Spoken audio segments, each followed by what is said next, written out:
반갑습니다. 한 주간을 시작하는 월요일입니다. 갑자기 많이 추워졌습니다. 따뜻하게 건강하게 한 주간 지내시면 좋겠습니다. 이스라엘이 베냐민을 진멸하다시피 하여 그의 지파가 사라질 위기가 되었습니다. 이스라엘 공동체는 그 같은 사실을 알았습니다. 그런데 문제는 서로 사돈관계를 맺지 않기로 맹세를 해버린 것이죠. 오늘 본문 1절을 보십시오. 이스라엘 사람들은 미스바에 다시 모여 자기들의 딸을 베냐민 사람에게 시집 보내지 않기로 맹세했습니다.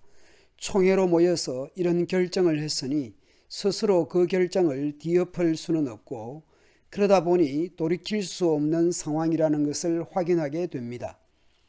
자신들이 모조리 다 죽여놓고 이제 통곡하며 부르짖습니다.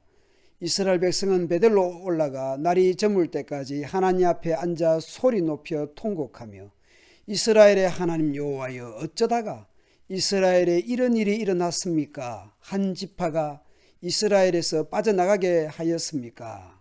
하고 부르짖었다. 우리가 무슨 짓을 한 것인가?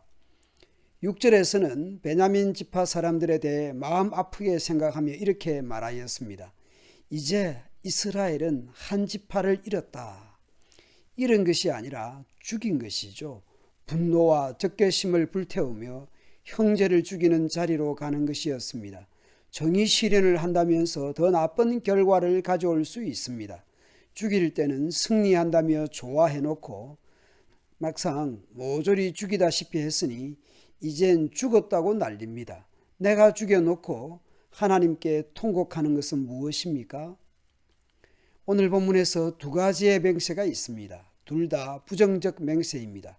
첫째는 미스바 모임에 함께하지 않는 자는 누구든지 죽이기로 맹세했습니다. 두 번째는 베냐민 지파 사람들에게는 시집 보내지 않기로 맹세했습니다. 그 두 가지 맹세를 지키려는 것을 보면 상당히 종교적으로 보입니다. 그런데 베냐민 지파를 잃은 것을 슬퍼하면서 또 다른 사람들을 죽이기로 맹세한다라는 것이 이것이 과연 앞뒤가 맞는 것인가 싶습니다. 그러나 자신들은 자신들의 맹세에 대해서는 맹신을 합니다. 베냐민 지파 사람들을 어린애까지 죽이고 지파 사라지게 되었다고 죽인 것에 대한 문제로 아파하면서 또 죽일 생각을 합니다. 인생이 참 모질고 어리석고 악합니다. 야베스 사람들이 미스바에 참여하지 않은 이유를 묻지도 않고 자신들의 맹세에 충실하기만 합니다. 그래서 용감한 군사 12,000명을 야베스로 보내서 처녀 빼고 어린아이까지 모조리 죽입니다. 또 진멸을 합니다.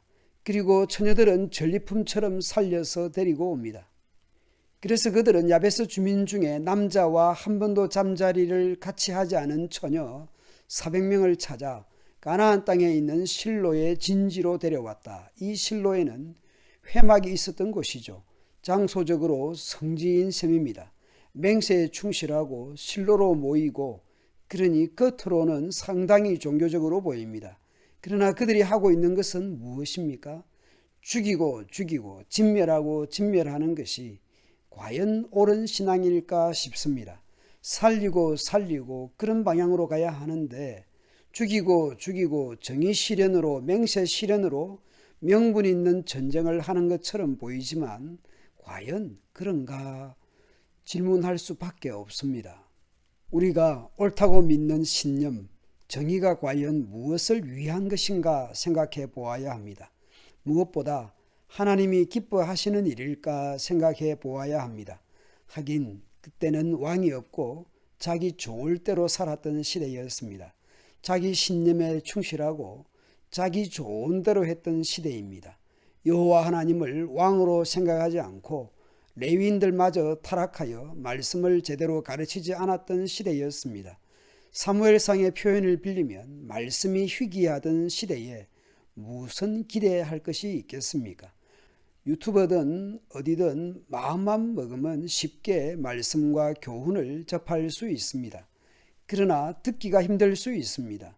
다른 것에 마음에 빼앗겨서 듣기가 힘들 수 있습니다. 그런 면에서 자기 좋은 대로 살아가기에는 예나 지금이나 사사시대가 아닐까 싶습니다. 자기 소견에 옳은 대로 자기 생각에 좋을 대로 살았던 시대, 개인이든 공동체든 종교 지도자 레위인이든 그렇게 살았습니다. 그러니 외부의 침략과 내부의 사륙이 일어났습니다. 외부의 침략에 맞서는 것은 명분이라도 있죠. 내라는 피하 식별이 어렵고 형제를 서로 죽이는 것이 얼마나 큰 고통을 가져오는지 모릅니다.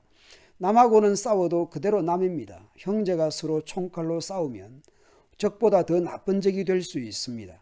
일제강점기의 36년은 외교의 이름으로 그렇게 무모하면서도 3년의 6.25는 왜 그렇게 화해와 평화의 종전이 그렇게 더디기만 할까요? 남하고는 FTA 하면서 왜 동족 간에는 FTA를 못하는 것이겠습니까? 수많은 정치적 걸림돌들이 왜 더 많은 것이겠습니까? 사사시대는 외란과 내란으로 얼룩졌습니다. 비극은 비극을 가져왔고 피혼의 맹세는 또 다른 죽음의 맹세를 가져왔습니다. 오늘날은 어떻습니까? 종교적 용어를 사용하고 있고 나의 의로움이나 신념에는 충실하면서도 하나님을 사랑하고 이웃을 사랑하는 경천 애인의 삶을 살아가고 있습니까?